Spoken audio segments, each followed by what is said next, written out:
Et toi, après le master, du coup, tu veux faire quoi? J'hésite un peu, j'aimerais bien continuer dans la recherche, mais je me dis qu'un doctorat serait pas mal, mais d'un autre côté, il y a tellement d'informations qu'on n'a pas, on sait exactement comment ça va se passer pour tout ce qui est financement de thèse, surtout grâce à la neuroschool, mais la vie quotidienne, on n'a pas d'infos. Mais si tu veux, je connais des doctorants, on peut aller leur demander et au moins ils nous disent ce qu'ils en pensent et ce qu'ils ont vécu. Vas-y, je suis chaud. On y va. Mais en fait, le doctorat, c'est quoi? Le doctorat est un diplôme de niveau Bac+8 qui se compose d'une formation à la recherche par la recherche et de la rédaction d'une thèse qui se termine par une soutenance.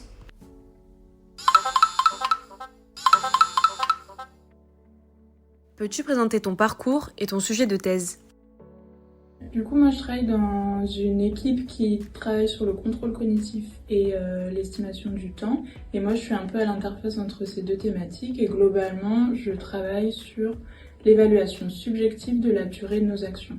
Et j'utilise des approches comportementales et électrophysiologiques. J'ai fait le master neurosciences de Marseille, du coup, et avant, c'était encore une licence neurosciences L2, L3 à Marseille, et j'ai fait une L1 biologie générale à Saint-Étienne. Alors, moi c'est Steven, je suis doctorant à l'INT, donc à l'Institut de neurosciences de la Timone. Je suis dans l'équipe MECA, donc là je vais commencer ma deuxième année de thèse, et je fais une thèse plutôt computationnelle, donc plus mathématiques, informatique. Et le sujet de ma thèse, c'est segmentation et reconstruction des images d'IRM de cerveau de fœtus. Pour mon parcours, j'ai fait Bac S, classe préparatoire aux grandes écoles, donc option maths, physique et informatique. J'ai fait ça sur 3 ans. Après, j'ai entré une école d'ingénieur qui s'appelle Central Lyon. Et puis, je suis enfin arrivé en thèse ici. Comment se passe ta relation avec ton tuteur? C'est une relation assez particulière parce que c'est pas que employeur-employé, c'est aussi un peu un mentor, puis un côté aussi humain dans la thèse où il peut y avoir des périodes difficiles, donc avec certaines personnes c'est facile d'en parler, avec d'autres un peu moins. Et c'est souvent des chercheurs qui ont plein de choses à faire. Moi j'ai un encadrant qui a beaucoup de responsabilités à côté, donc il y a des périodes où il n'est pas très présent. Ça se passe plutôt bien. En fait, déjà, j'ai 2 encadrants. Donc, j'ai un encadrant qui est à Brest et donc mon autre encadrant, Guillaume Ozias, qui est ici. Ça se passe plutôt bien puisque en fait, on a une réunion par semaine. Et aussi, en général, la porte de son bureau est souvent ouverte. Donc, si j'ai une question, la moindre question, je peux aller le voir. Peux-tu nous décrire ton quotidien en tant que doctorant? Moi, je travaille chez l'humain, donc ça dépend aussi des périodes où je suis en manip ou des périodes où je suis en analyse. Mais globalement, ici les horaires c'est assez libre, donc on peut organiser son temps comme on veut. Et après, ouais, ça va dépendre de si je suis en manip, je peux faire des grosses journées de labo et enchaîner les passations de sujets, etc.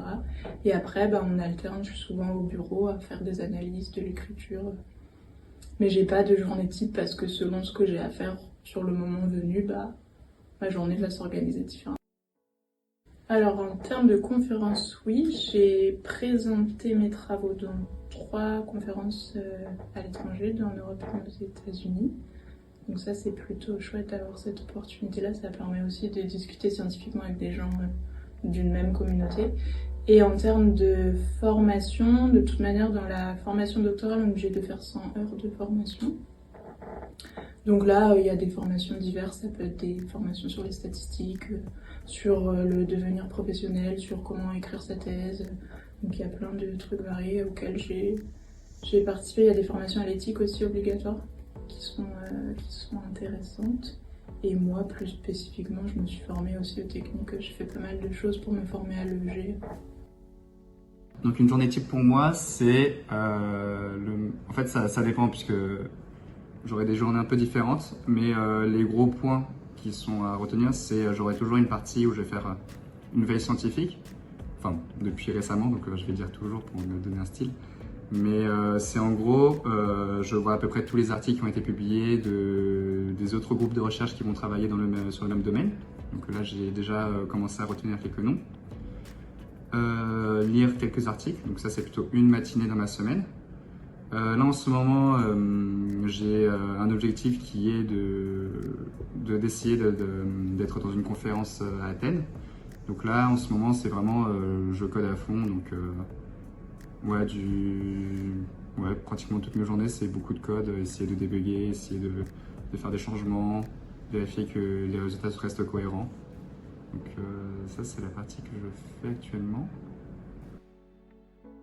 Totalement, ça c'est super chouette. Donc pour tout ce qui est formation, il y a tout ce qui est les formations de l'école doctorale. Donc il t'oblige à faire 50 heures de formation professionnalisante et 50 heures de formation scientifique. C'est par an ou... Pour les 3 ans. Ok. Pour les 3 ans. Et en gros, il y a un catalogue et tu choisis. Au début, mon objectif en première année, c'était vraiment de faire un maximum d'heures. Donc j'ai pu faire des trucs super chouettes. Quels sont tes horaires, ta charge de travail et comment tu t'organises? Ça aussi, ça dépend beaucoup des périodes. Je suis amenée quelquefois à travailler le week-end ou le soir. Soit quelquefois, c'est que j'ai envie que tu es dans une période de motivation où tu fais quelque chose que tu as envie de finir, etc. Quelquefois, tu es obligé parce qu'il y a des deadlines, soit tu dois écrire quelque chose, soit boucler des analyses parce que tu as une présentation la semaine d'après, donc là, tu es amené à faire des grosses journées. Donc ça oscille vachement. Pareil entre les temps où tu es en manip ou pas. Moi, les temps de manip, ça m'est arrivé de faire des grosses journées au labo aussi. Mais autant à côté, il y a eu des périodes au début de ma thèse où je faisais beaucoup de biblio, etc.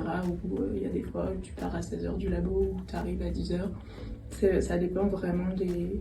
Donc je pense que sur la totalité de la thèse, pour ma part, je fais des horaires assez grands. En gros, là j'essaie vraiment de faire en sorte que je travaille que au labo. Donc ça dépend.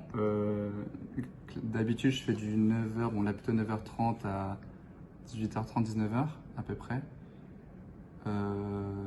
Parfois plus. Et en fait ça dépend des deadlines aussi. Si par exemple j'ai une deadline, ça peut m'arriver à travailler chez moi.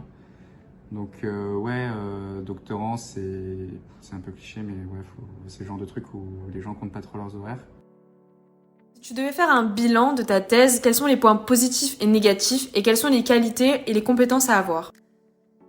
En fait, il faut juste être satisfait de sa journée et se dire ok, j'ai fourni un effort, j'ai fait ce que j'avais à faire, je rentre chez moi, je dors tranquillement, je me repose bien. Mais dans tous les cas, ouais, faut y aller pas à pas. Et je trouve que c'est vraiment super important. Ouais, c'était vraiment le meilleur conseil que j'ai eu, je pense. Après, il y en avait d'autres, mais ça me reviendra peut-être après. Le truc le plus difficile, c'est qu'il y a une échéance, il y a une deadline où en ton temps, il faut avoir produit quelque chose. Et que très souvent, mais ce qui est normal dans la science, on a un plan et ça se passe pas comme prévu. Et il y a les aléas. Donc il faut être très flexible et savoir rebondir assez vite. Et après, il y a ce truc on rend compte à personne finalement, c'est notre projet de thèse. Donc on peut se retrouver facilement très seul dans le bateau. Ce qui peut être un peu compliqué aussi. Et hyper positif, c'est qu'on est stimulé tout le temps et qu'on est amené à faire plein de choses différentes.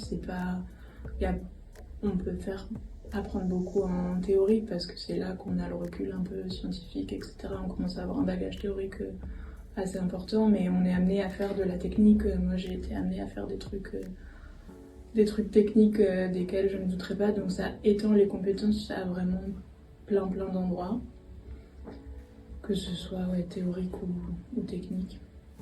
Et après, franchement, ça forme aussi humainement, parce que comme je disais à la question juste avant, c'est pas facile tous les jours et on en apprend sur soi aussi, ce qu'on est capable de faire, ce qu'on aime ou pas. Donc c'est quand même vraiment chouette. Et si c'était à refaire, est-ce que tu le referais? Alors, ce à quoi je m'attendais, je pense que c'est jamais ce à quoi on s'attendait. Moi, pour le coup, j'ai eu plein de galères, mais si c'était à refaire, je le referais. Et je suis ultra reconnaissante d'être tombée dans ce labo. Je fais de la pub du LNC, mais ultra reconnaissante d'être tombée dans ce labo et dans cette équipe. Et je pense que je changerais rien du tout si ce n'est de m'être un peu mieux organisée au début. Mais on sait jamais au début que... Donc je le referai. On espère qu'avec toutes ces infos, vous y verrez un peu plus clair.